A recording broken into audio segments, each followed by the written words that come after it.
बेचिए पुराना लोहा टीना प्लास्टिक का जूता चप्पल सीसी बोतल टूटल फुटल थ्रेसर ट्रैक्टर टाली मारुति जीप कार गहना गुड़िया घर दुआर मकान दुकान जिला जवार खेत खरिहान बकरा बकरी पाड़ा पाड़ी आ गई बेचे के सारी। ए मालकिनी घर से निकला हो। अरे इ तो आवाज सुनल लागता। हाँ तारा गाँव के बगल वाला है। अरे बुझाता ही पुरनका यारवा हमार। एगो मीठा के भेली लिया के पानी पिया दो। आई दादा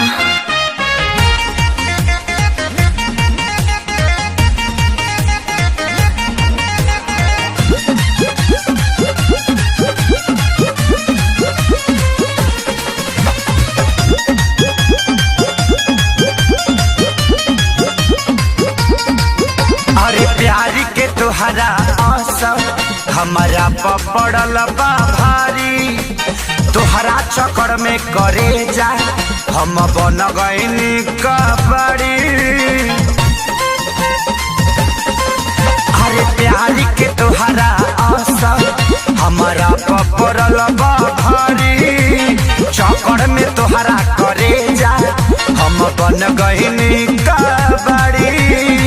घर से निकला बहरी एको चुम्मा लेके भागी रे भागी। यहाँ दादा जानी भतार कमारे लागी। हाँ हाँ लागी लागी यहाँ दादा जानी भतार कमारे लागी। हाँ हाँ लागी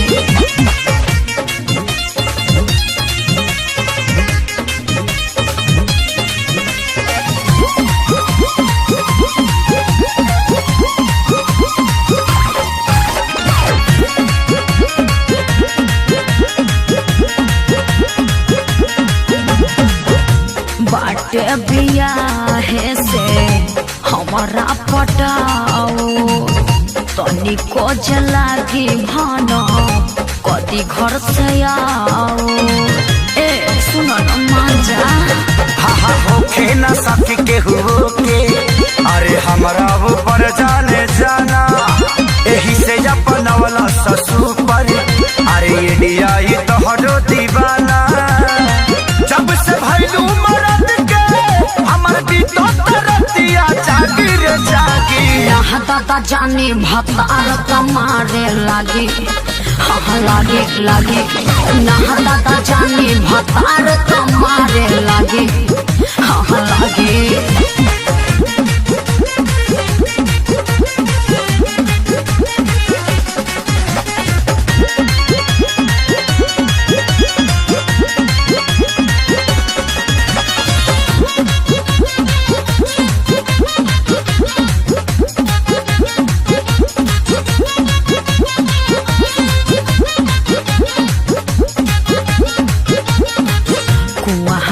के बात पूछो औरी रहे यार हो नैहर के प्यार न करो ससुरा में प्रचार हो।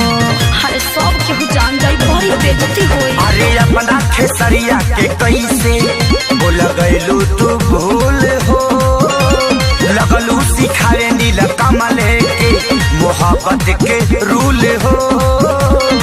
या तो राज से पूछी हो ले पानी हथवा तागी रे तागी। यहाँ दादा जानी भतार कमारे लागी। हाँ लागे लागे यहाँ दादा जानी भतार कमारे लागी। हाँ लागे अरे प्यारी के तुहरा आशा हमारा पपड़ल बा भारी चक्कर में तुहरा करे जा हम बन गईनी कबड़ी। घर से निकला बहरी एको चुम्मा लेके भागी रे भागी। यहाँ दादा जानी भतार कमारे लागी। हाँ लागे लागे यहाँ दादा जानी भतार कमारे लागी। हाँ लागे दादा जानी भतार कमारे लागी।